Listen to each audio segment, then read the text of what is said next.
A deal too. Chill. Guys are acting like. Only. There are moments in Hollywood when the polite facade cracks and the brutal truth spills out for the world to see.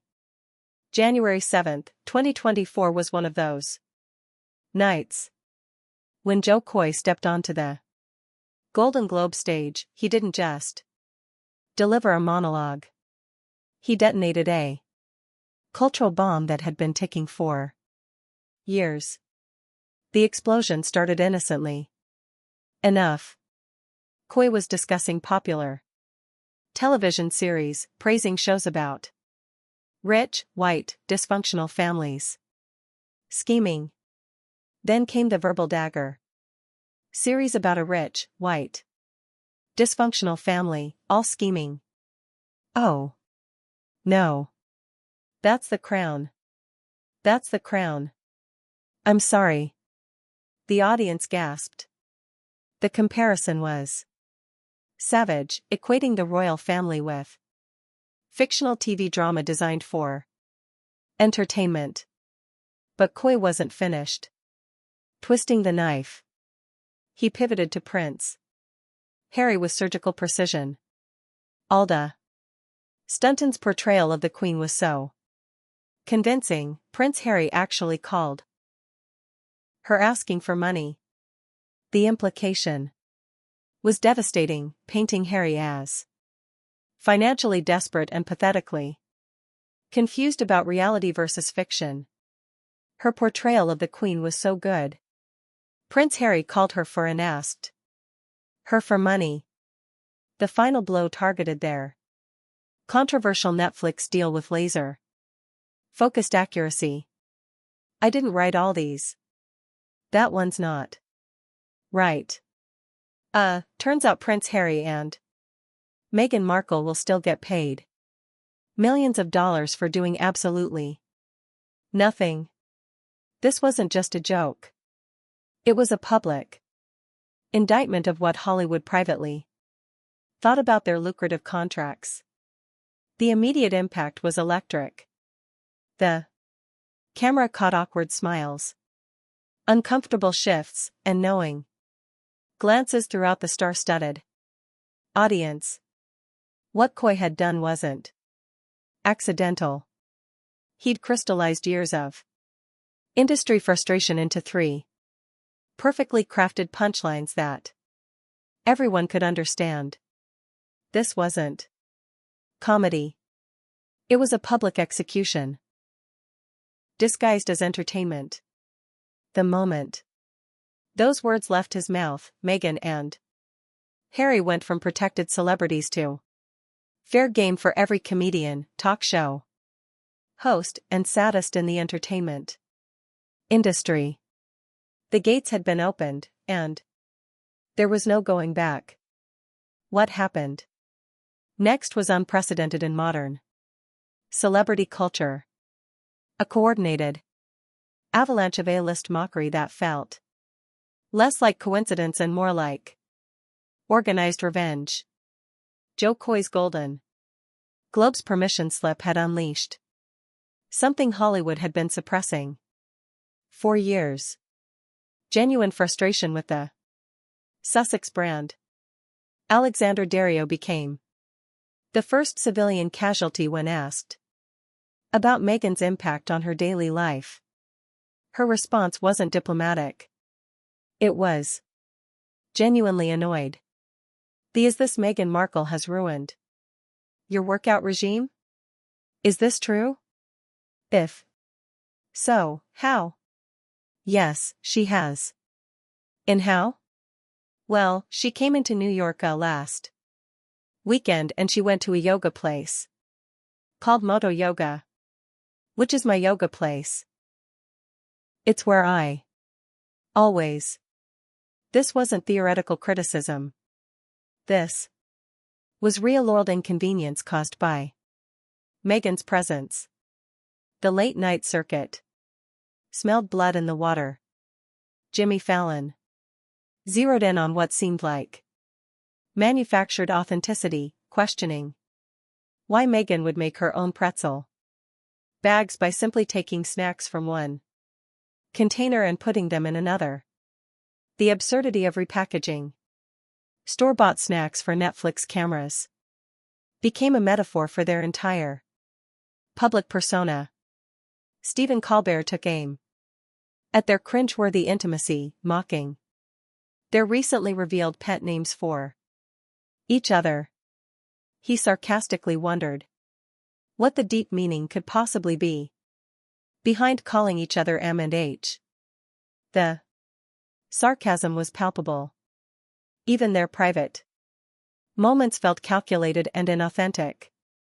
But Colin Joe delivered perhaps the most savage commentary on SNL, joking about a fictional trade deal with Britain, where the only thing the UK wanted in return was for America to keep Harry and Meghan. The joke suggested that America was getting the worst end of the bargain, that Harry and Meghan were essentially unwanted exports. NBC has announced plans for a spin-off to the hit series Suits, which will be set in Los Angeles. It will focus on Meghan Markle's character struggle to balance her legal career while also caring for an unemployed immigrant. But Joe wasn't finished. He crystallized the public's confusion with a brutal comparison, likening Harry's decision to Elon Musk inexplicably getting involved with Twitter despite his other achievements. Except Harry had given up royalty to marry an actor from a cable show. The implication was clear. Trading a crown for cable television was an incomprehensibly stupid career move. But perhaps the most telling example of Hollywood's collective cold shoulder came from an unexpected source, Meghan's own former television family. The 2024 Golden Globes served as the perfect stage for what would become the most brutal professional rejection of the year. And it didn't come from A-list celebrities or industry executives. It came from the co-stars who had worked alongside Meghan for 7 years. When Gabriel Mock, Patrick J. Adams, Sarah Rafferty, and Gina Torres reunited to present at the 81st Golden Globes, the absence was deafening. Suits had become Netflix's most watched series, breaking streaming records and experiencing a cultural renaissance. This should have been Meghan's victory lap, a chance to celebrate the show that had launched her career and provided the platform that eventually led her to Prince Harry. Instead, she was conspicuously missing from what became an organic reunion of her former television family. When Gina Torres was asked about the coordination behind their Golden Globes appearance, her response was revealing. Their text thread is insane right now with constant communication between the cast members. But when pressed about Meghan's involvement, Torres delivered the verbal equivalent of a professional death sentence. You're all texting each other. Well, when it all came through, we were all texting each other. Yes, our text thread is insane right now. So, it's very exciting. Who texted Meghan and said, you got to come to the Golden Glove? Meghan Markle. We don't have her number. The public reaction was swift and brutal. This wasn't about security protocols or royal restrictions. This was about basic human relationships. Social media erupted with theories about what had really happened between Meghan and her former colleagues. The prevailing narrative wasn't that the cast had abandoned Meghan, but rather that she had abandoned them the moment she secured her royal upgrade. Industry insiders began connecting dots that painted a damaging picture. Meghan had allegedly distanced herself from her Suits family immediately after leaving the show in 2017, cutting ties with people who had supported her career for nearly a decade.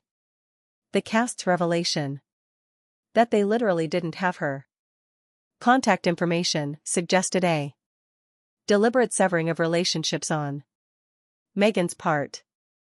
Patrick J. Adams later contradicted the no-contact narrative by revealing that Meghan had recently texted him about his Suits podcast, proving she could reach out when it benefited her.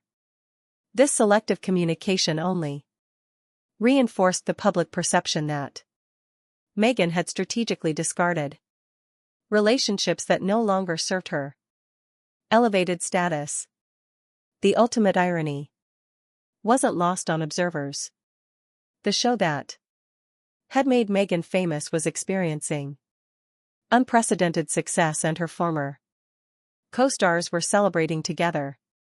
Without her, it was Hollywood's version of being uninvited to your own success story. When mainstream comedy finishes with you, that's when you know you've crossed from celebrity to cultural footnote. But when satirical institutions start dedicating entire episodes to dismantling your public persona, you've entered uncharted territory of public humiliation. Meghan and Harry were about to discover what it feels like when comedy becomes character elimination. Spitting Image, the legendary British puppet show that had terrorized politicians for decades, turned its merciless attention to the Sussex couple with surgical precision. Their puppet Harry introduced himself with the kind of oblivious self-awareness that made viewers cringe. The marionette version claimed to be just a regular guy while simultaneously boasting about being fifth in line to the throne. The puppet show's most devastating attack came through Harry's business model. Their animated version cheerfully admitted to making a ton of money from podcasting despite having no discernible talent. But the cruelty didn't stop there.